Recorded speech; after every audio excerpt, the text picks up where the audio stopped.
Hi, welcome back if you're returning. And thank you for my last subscriber. I hope you come back, and I hope you're watching this video. My name's Lena Ann Rose, if this is your first time.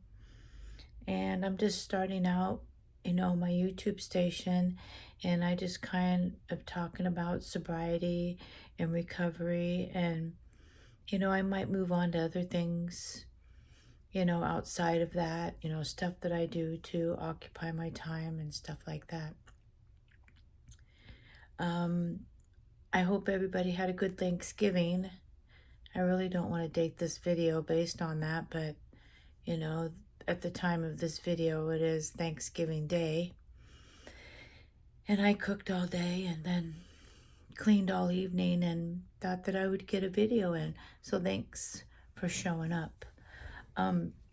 This video, I want to talk about thought bombs and how thought bombs can creep into your thinking, when you're starting out in your new journey to be sober. So I just wanted to read a few of the thought bombs that I wrote down. So thought bombs are very plausible, reassuring lies that pop up in our heads out of nowhere. They can happen anytime, even to someone with long-term sobriety. But when you have recently stopped drinking, you can expect to have thought bombs frequently.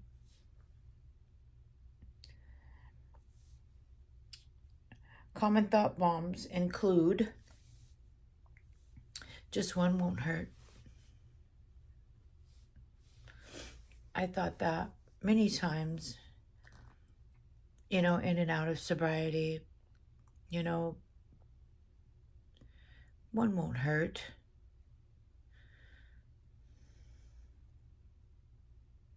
Then another one, you can stop tomorrow. I can stop again tomorrow. If I just have one today, I can stop again tomorrow. It'll be okay. Thought bombs.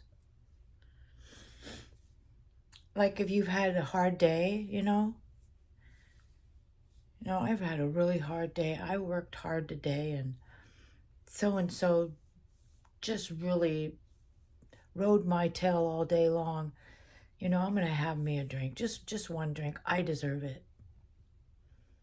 Saying that you deserve it is a thought bomb. Another one is, and the thought usually ends up with this sentence, is no one will know. So you're thinking about it, and you're thinking about how not to let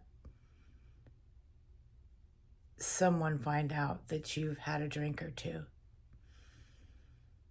For instance, me, I said, well, I'll just stop off and have a couple of shots, and, I'll get some mouthwash and I'll rinse it out. And when I get home, I'll avoid anybody. I won't, really engage, with my family that I had at the house at the time. And that's a thought bomb. No one will know. And when you say no one will know, then you're trying to figure out how not to let anybody know. That's a thought bomb. You can quit anytime you like. I can quit anytime I like. I'm just not ready right now. You start thinking to yourself, I can quit anytime I like. You start getting kind of like a rebellious type of attitude, a feeling about you. I can quit anytime I like. That's a thought bomb. Now this one, I had it written down, and I don't think I've ever thought this thought bomb too much, but it's not fair that I can't drink. It's not fair I can't drink. And when I read that, I thought about, well, when I first got my first DUI in 1998, and I had to go through the courts and, my 2-year treatment, through like Lakeside Milam, my 2-year treatment, 2-year treatment. They called it a 2-year deferred. If you went through a 2-year deferred when you got your DUI, that's a treatment center, and then you're court ordered to do a bunch of other stuff. You pay a fine. I had to pay for all my drug testing. I had to get my slip signed when I went into AA or NA meetings. I had to get those signed so I can turn them in to my probation officer. And then I had to go to the treatment centers and go to meetings and counseling and stuff like that. I think maybe in the beginning I thought, it's not fair that I couldn't drink. I just want to have my life back. I want to have fun again. Yeah, that's a thought bomb. But I think, somewhere along the line, I thought that, but maybe didn't really say it like that. I just, this isn't fair. Why is this happening to me? I just want my life back. I just want to go party again, So, yeah. Now this one, the doctor's talking rubbish. The doctor's, he doesn't know what he's talking about. When I first went into treatment in 1998, they take you in for a, like a physical, and they test your liver and all that. And the doctor told me that my liver was damaged, but it's not damaged to the point where it can't repair itself. So I'm thinking, well, he doesn't know what he's talking about, because my liver seems to be fine. It's not hurting. I'm not showing any signs of having liver issues. He doesn't know what he's talking about.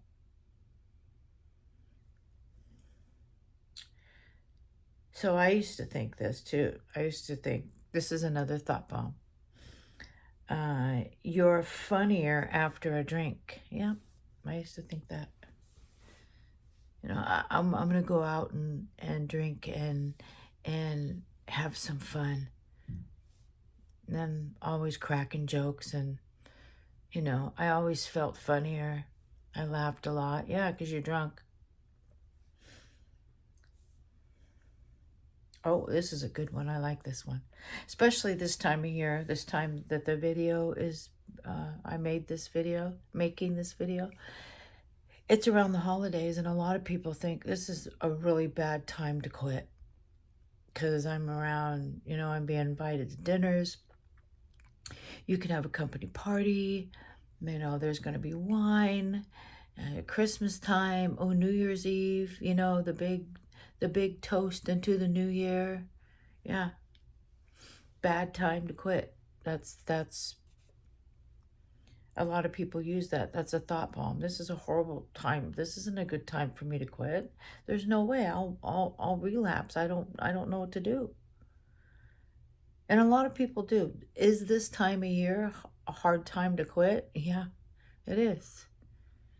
Especially if if your family drinks, like mine did,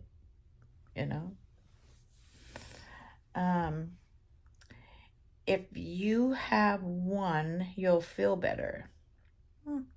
I never had that thought bomb, but I know that people, when they're getting medical help, because their drinking could cause harm to them. You know, they can have seizures or, you know, bad DTs, you know, a lot of medical issues if they try to quit. And some people, you know, they're helped medically, and the doctor gives them, you know, stuff to help ease the pain and all the withdrawals of the alcohol. Yeah, if you have one drink, it'll stop all those symptoms. It will, you know, but it's your choice. If I have just one drink, I'll feel better. That's a thought bomb. So what's the other one?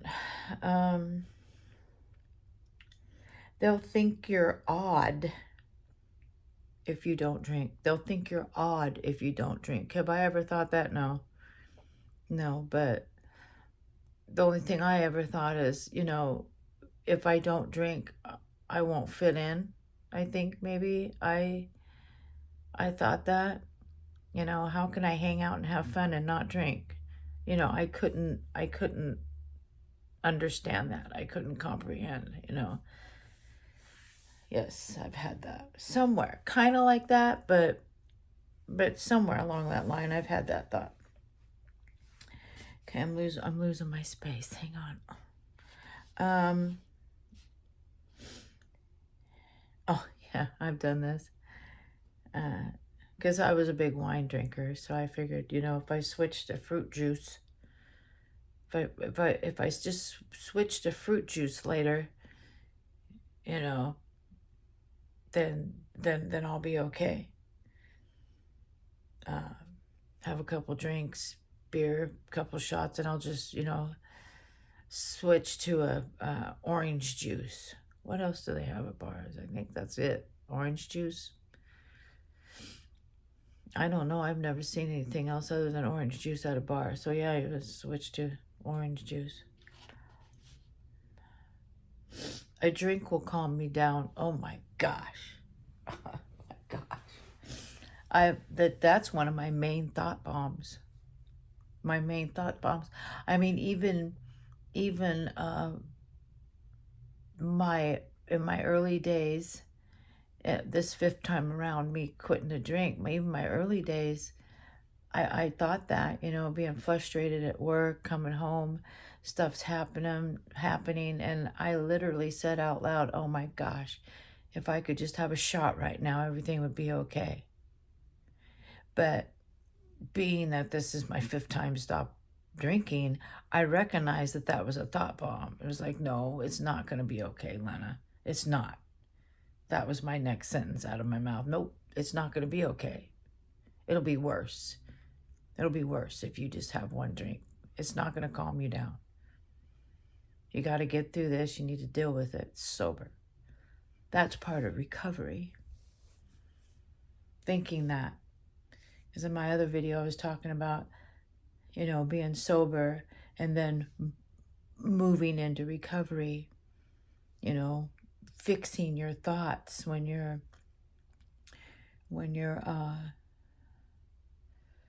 you don't stay in that negativity. You turn it around with something positive. No, it's not going to get better. It's not going to calm me down. It's going to get worse if I did that. So yeah, that's one of my main things that popped in my head when I first started this time around, you know, getting sober. It'll be okay if you stick to beer. Yeah, we've all had those thought bombs. I'm just not gonna drink hard alcohol anymore. I'm just gonna drink beer. You know, that's not as bad. And I'm not sure. I heard that beer is worse than hard alcohol, but I'm gonna have to look into that. But yeah, I've said that. Or I says I'm just not going to drink hard alcohol. I'll drink beer and wine, you know. I don't get as drunk. Well, I would drink more. So either way, I still end up in the same predicament that I was if I drank hard alcohol. So you don't have a problem, so why worry? Well, that thought bomb is because you haven't admitted it. You haven't done your first step. You know, you haven't admitted that you have an alcohol problem. So of course you're going to have that thought bomb. I mean, that's how I see that. You don't have a problem, so why worry? Well, you haven't admitted you're an alcoholic, so you know. I've been in AA's, AA meetings and stuff, and been there with people that are court ordered, and you can tell that they're court ordered. They're sitting there, they're pissed. Their body language is, rebellion. I'm just here to get my paper signed, and a lot of people, I like the meeting directors when they would come up and go, hey, can you sign this? And they'll go, I'll sign it after the meeting, because they would try to get their paper signed and leave the meeting, probably to go to a bar after that, got their paper signed and whatever. But yeah, not admitting, not thinking you have a problem, you're just going through the motions if you don't think you have a problem. You're not admitting your first step. You're not admitting that you're an alcoholic and you need help. And that's the first step. If you can admit that you're an alcoholic and you need help, that is your first step. But as long as you never admit that, you're not really going to accept anything that needs to be done to get sober and to move into recovery. So you can stop next year. I've seen where people's like, December 31st, I'll stop next year. That'd be easy. December 31st, well, I'll stop next year. One more day. I've actually seen that. What is that January thing? Dry January? The 2024, I heard a lot about it, and I heard a lot of people were just up and stop drinking dry January. They're not going to drink all for the month of January, and I heard that a lot of people are having health issues because they were some heavy drinkers, and like I mentioned before, if you want to quit, seek medical help. I didn't seek medical help. I mean, the first time I did, because I got a DUI and I had to. But all my other times I quit. I never seeked medical help. This last time I was quitting, I did wake up tremoring, shaking. Just a deep down in the core. You're just like, I would wake up. When I woke up, I was like, I'd just be shaking, I knew what it was, but I felt okay. I didn't feel like I was going to pass out or anything, so I just toughed it out. It only lasted, I don't know, maybe 3 days, a couple of days, maybe. Yeah.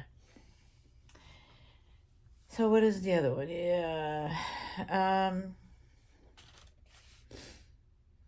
Better. Oh, this is the perfect time to read this. And I already kind of talked about it in another thought bomb I read.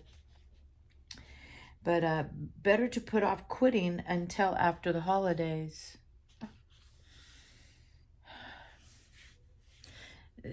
that's a thought bomb.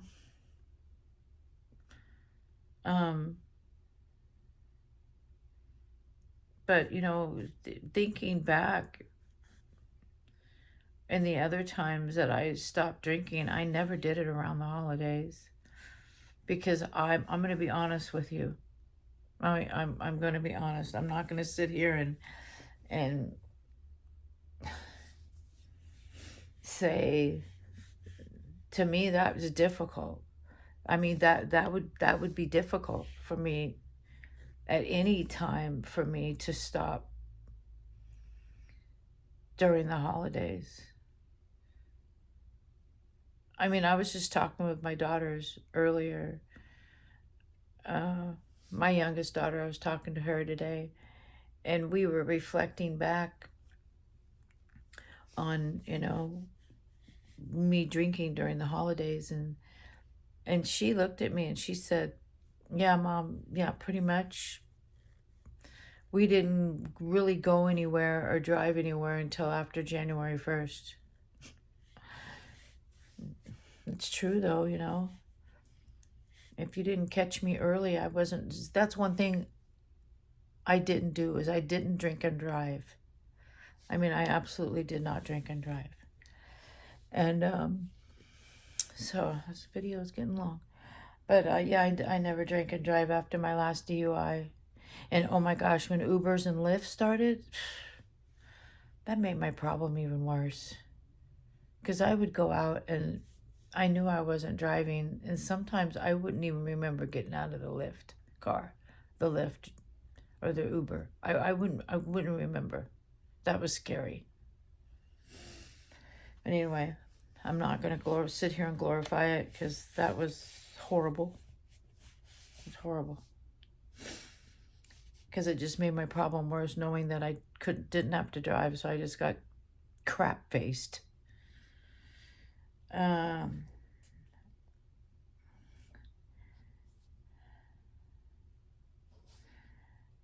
You are not as bad as some people. Yeah, I could probably say my first 3 times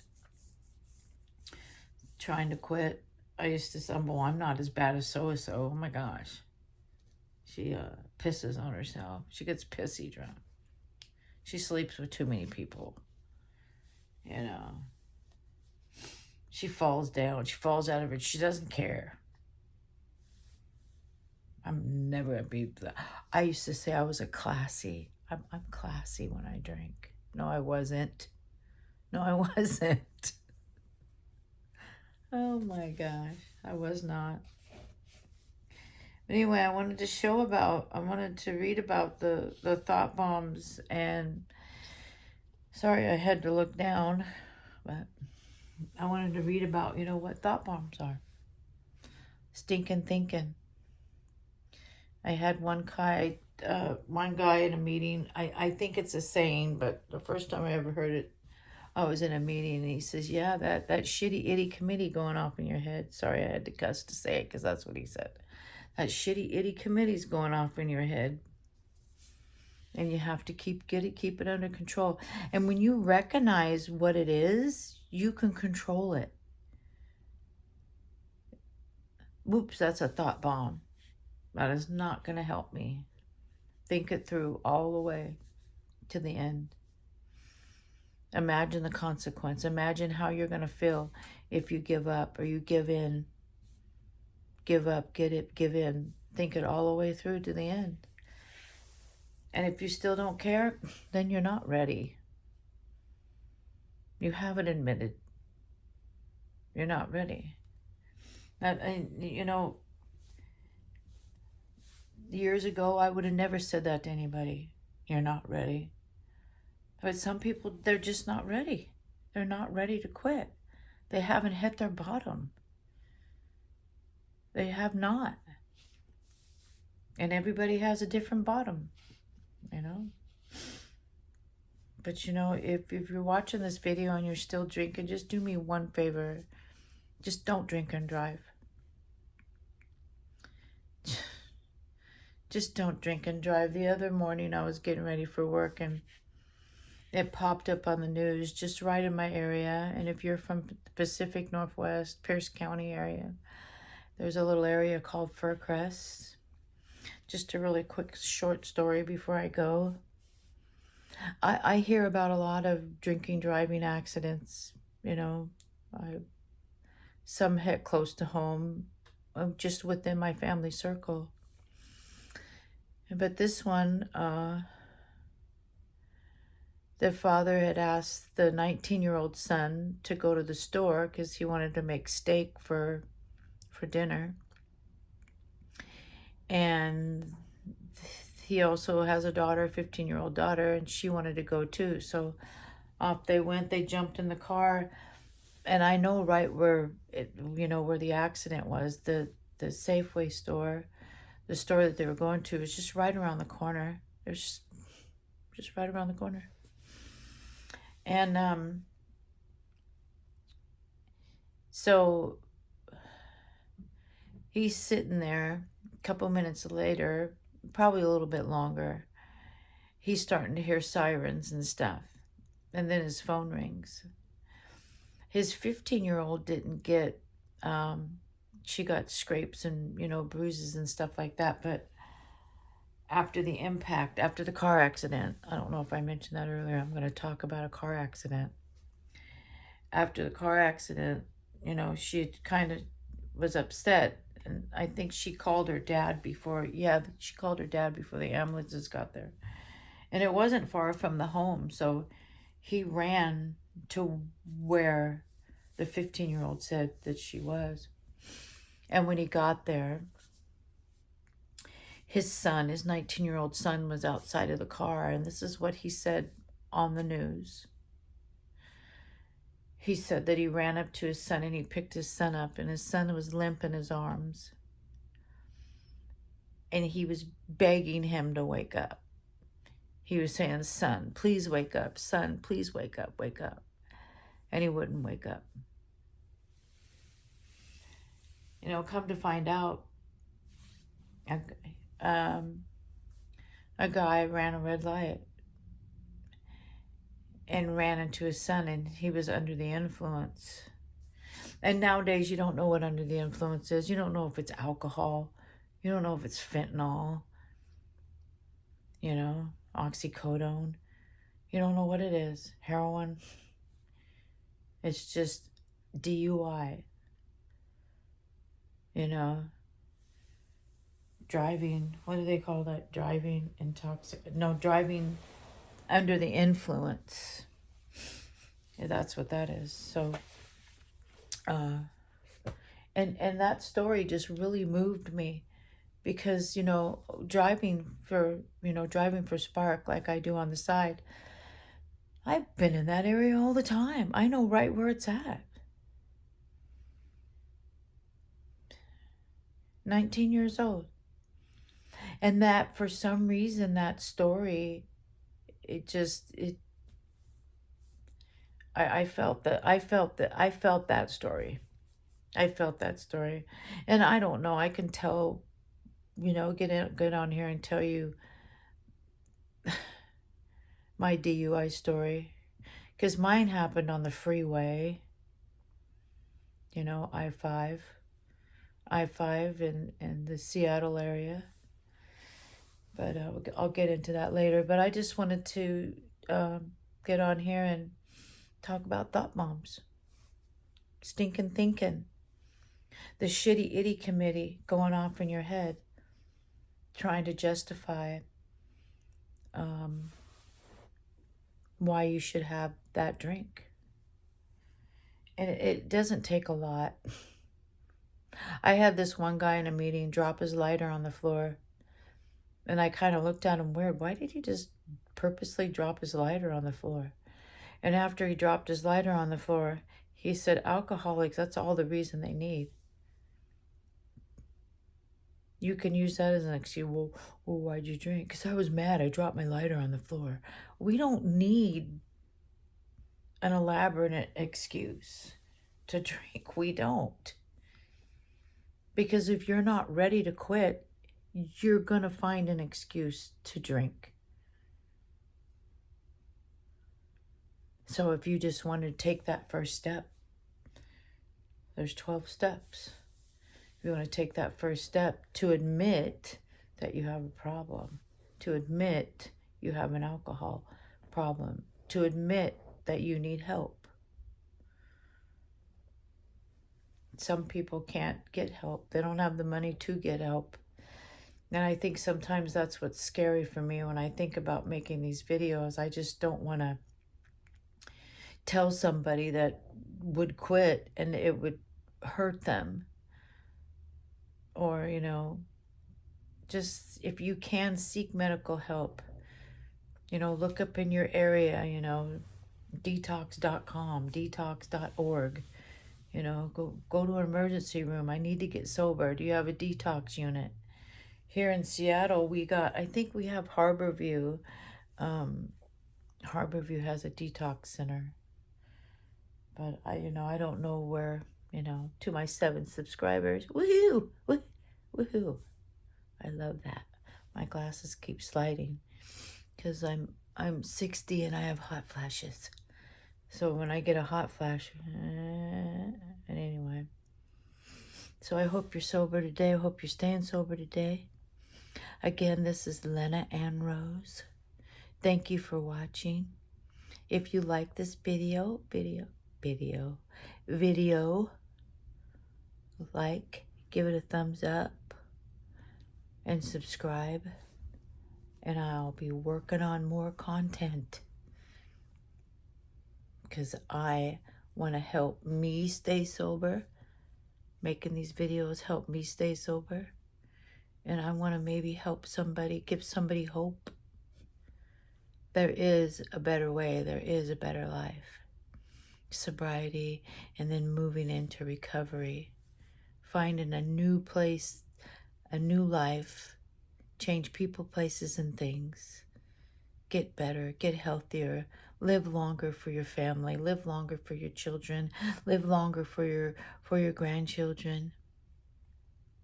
But this video is made around the holidays, so please, please don't drink and drive. If you're going to drink, just do not get behind the wheel. Don't take somebody's son. Don't take your life. And if you have a lot to lose, you don't need to be going to jail and losing your job. And I heard DUIs are real expensive nowadays. Not as expensive as when I got mine. It's like 4 times more expensive. But anyway, I'm going to go. This video is 32 minutes. And if you made it this far, thank you so much. So, Lena is over and out. Subscribe, like the video. And I'll see you on the next one. Ta-ta for now. Bye.